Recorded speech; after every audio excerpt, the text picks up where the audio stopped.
Our goal for today's lesson is to learn about interest and compound interest. It's an application problem of exponential growth.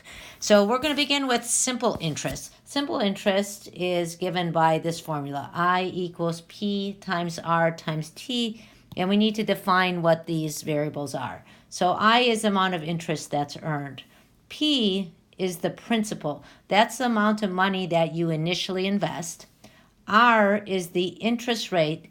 So if you have an interest rate of 7% in these formulas, you're going to express that as a decimal, as 0.07. And T is the time in years. So let's try to apply this simple interest formula. So we want to know how much interest you'll earn if you invest $2,500 at 3% interest for a total of 10 years. So in this case, the amount of interest that we're going to learn is the principal P, which is $2,500 here, times the interest rate, which is 3%, which we're going to express as 0.03, and then for 10 years. So P is 2,500, R is 0.03, and T is 10. And if you enter that into a calculator or do it in your head, that turns out to be $750.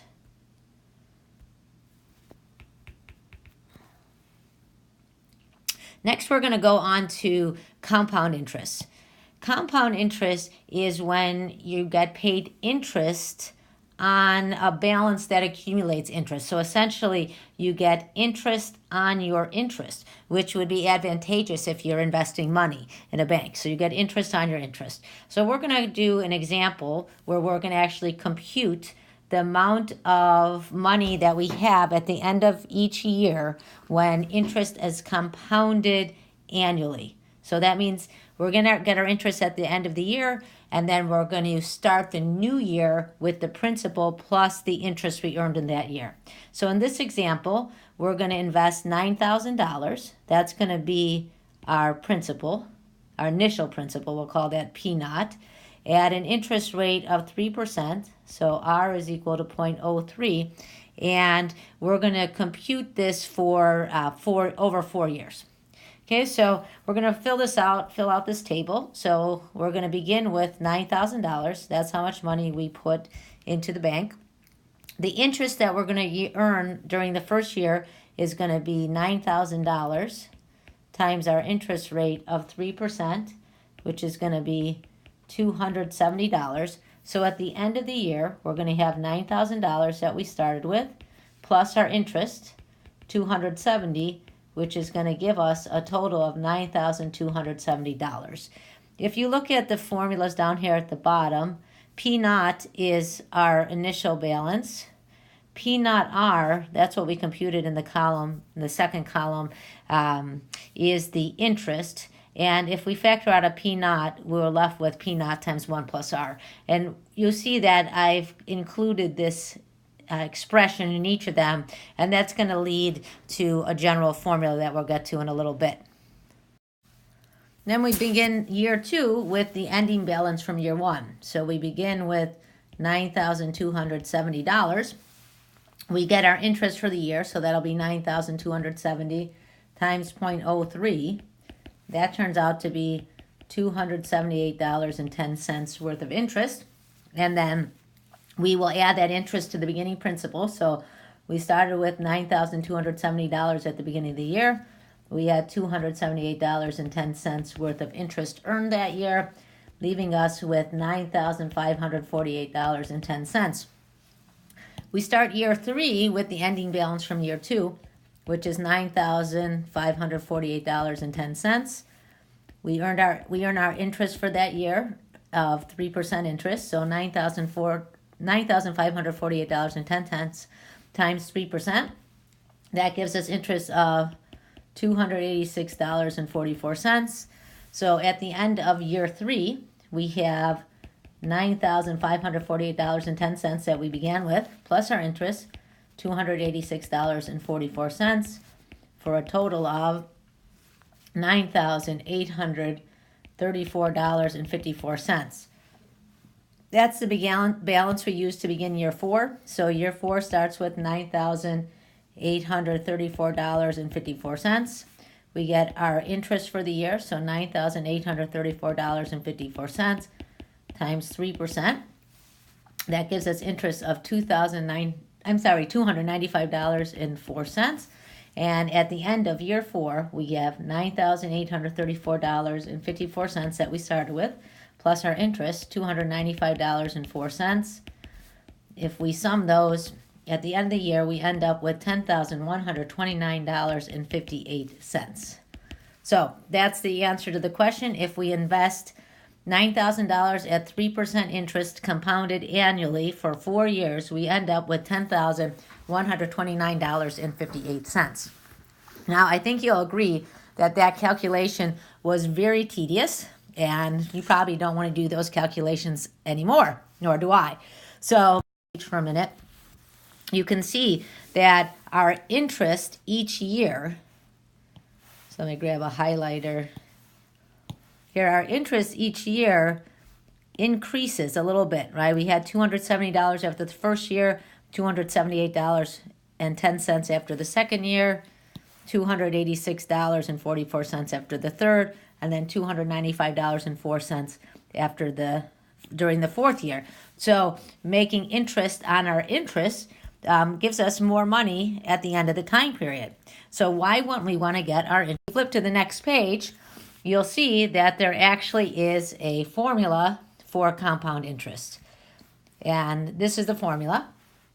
So if you invest P dollars at an interest rate of R expressed as a decimal, so if we have, say, 3% interest as we did in the preceding problem, we would write that as 0.03 for a time period T in years, then A is your ending balance, like what we had after 4 years, after T years. So this is the formula here in the box. A is equal to P, your principal, times the quantity, 1 plus R, where R is the interest rate expressed as a decimal to the Tth power. But what if the interest is compounded more than once a year? We saw in the previous example that there's a benefit to getting interest on your interest, right? If we flip back to that, paid more frequently. That's the idea behind compound interest. So for compound interest, the idea is, what if our interest is compounded more than once a year? Okay, if it's compounded more than once a year, we have a new formula. And here, A, the amount of money that we have at the end of the time period, is equal to P, the principal, times 1 plus the quantity, R, which is your interest rate, divided by N. N is the number of times that the interest is compounded per year. So if we compound, let's see, N equals 2, that means we would compound twice a year. If N is 3, we are compounding 3 times a year. So we're going to divide the interest rate by N, and then the power is going to be to the NT. The reason we divide the interest rate by N is if we're expressing R is the interest rate on an annual basis. So let's say we're getting 10% annually, but now we're compounding every quarter. In that quarter, we're not going to get 10% interest. We're going to get 10% divided by 4, or 2.5% interest. In example 2, we're going to practice using the compound interest formula. And this compound interest formula is one that you need to memorize. So make sure that you know this formula. Okay, so let's practice. In this problem, we want to determine the amount that a $5,000 investment is worth over 10 years. We're going to invest it for 10 years at the same interest rate, but we're going to vary the compounding period. So $5,000, that's the initial principal. That's how much money we start with.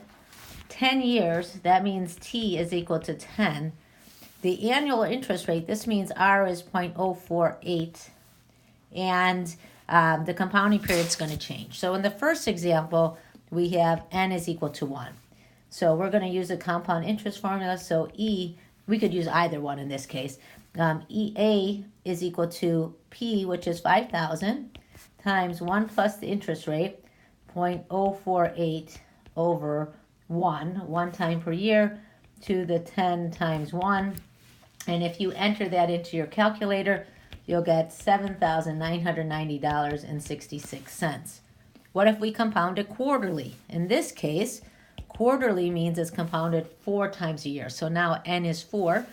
Using the compound interest formula, we get A is equal to 5,000. We have the same initial investment, the same principal, 1 plus the same annual interest rate of 4.8%, but now we divide that by 4 because we're compounding 4 times a year, and then the exponent is 10 times 4 because there are now 40 compounding periods.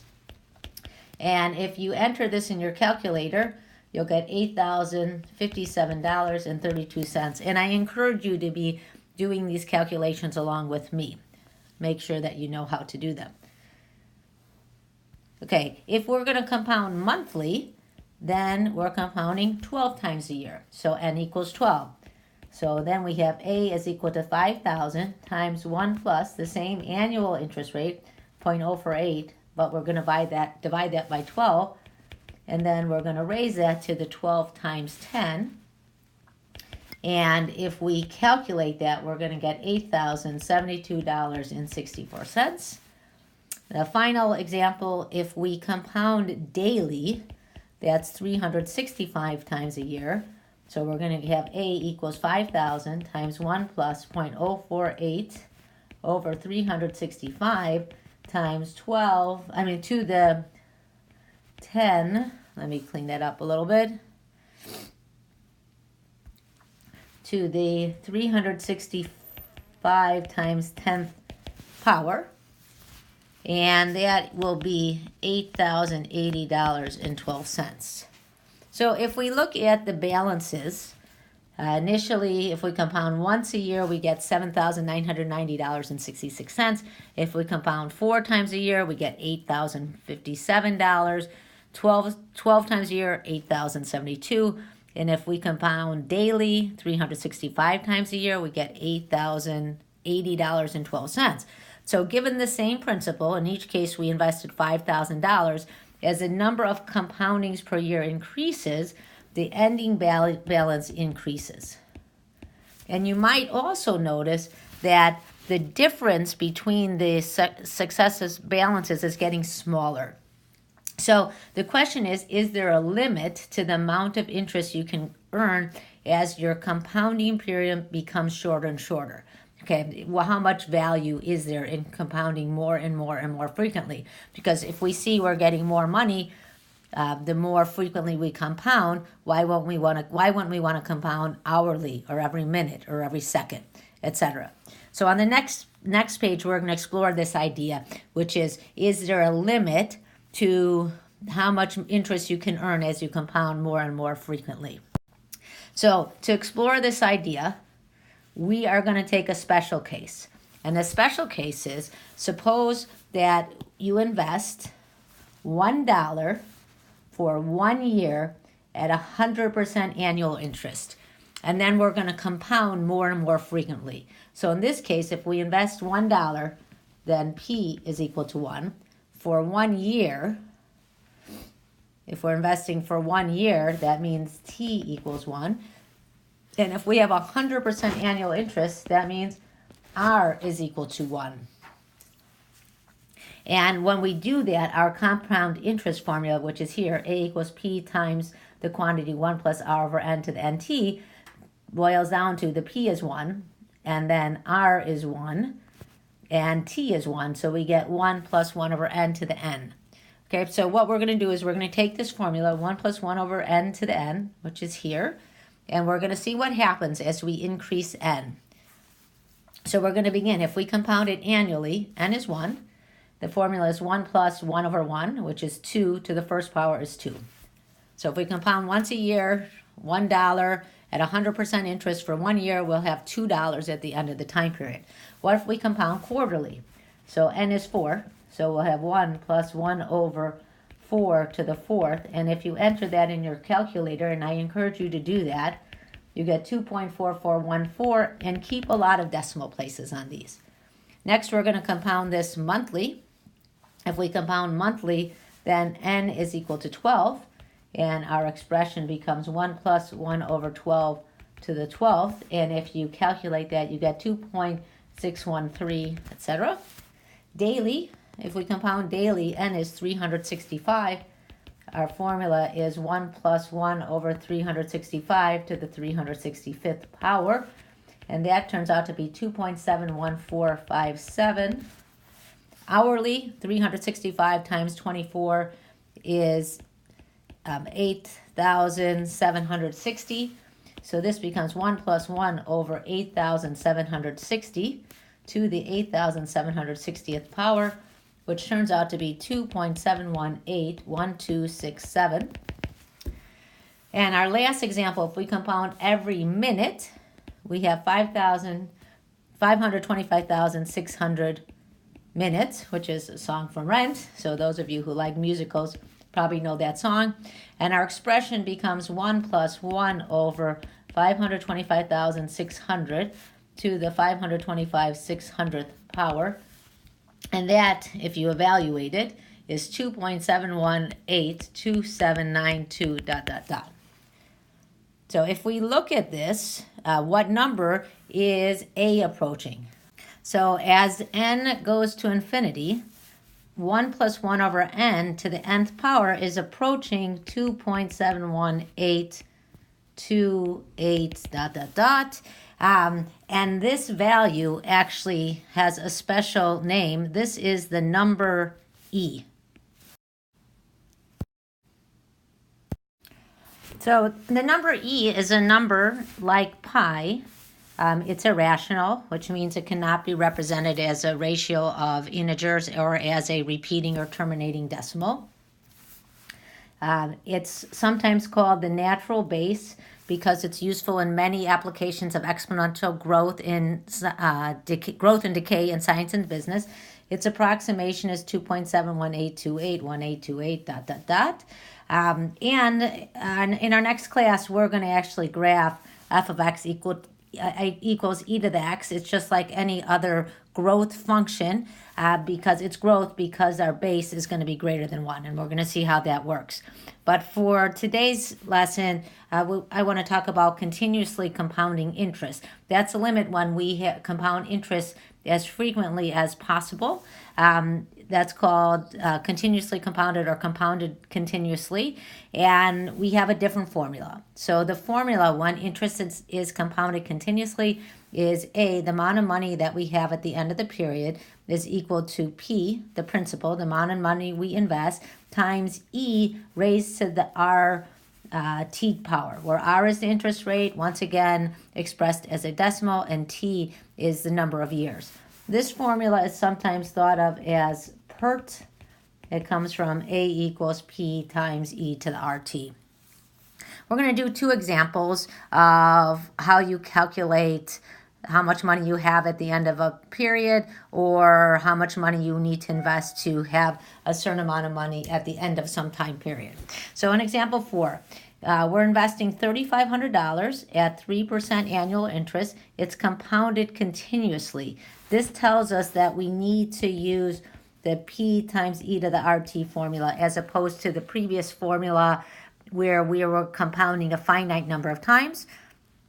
And in this problem, we want to know how much is in the account at the end of 4 years. So T is 4 years. 3,500, that's our P, that's our principal. And 0.03 is our interest rate, which is R. We'll substitute this into our equation. So A is going to be 3,500 times E raised to the R, which is 0.03 T, which is 4. And if you enter that into your calculator, you'll get $3,946.24. And if you look on your calculator, you will see that there is an E to the X button. So you can use that key when calculating PERT. Also, if you look on the pi key, this opens a template. And on that template, you'll see the number E. We're going to do one final example, and that's number 5. In this problem, we're asked to determine the amount of money that should be invested at 9% interest compounded monthly. So that tells us what we cannot use the PERT formula. It tells us that we have to use this formula, A equals P times 1 plus R over N to the NT, because we're compounding a finite number of times per year, and we want to produce a balance of $30,000 in 15 years. So to summarize the information that we're given, R is equal to 9% or 0.09. A, the amount of money that we have at the end, our final balance, is $30,000. Our time is going to be 15 years, and the number of times that the interest is compounded per year is 12 because it's compounded monthly. So let's substitute that into our equation. So we're going to have 30,000 is equal to P times 1 plus 0.09. Get the blue pen again. 0.09 over 12 to the 12 times 15. To compute the value for P, we can realize that this expression, the quantity 1 plus 0.09 over 12 raised to the 12 times 15, is simply a number, and we can divide that 30,000 by that number in our calculator. Our calculator is perfectly happy if we enter an expression of this sort. It will do that computation for us. And if we do that, we'll find that P is equal to $7,816.48. And you should try that computation on your own to make sure that you know how to enter these values into the calculator.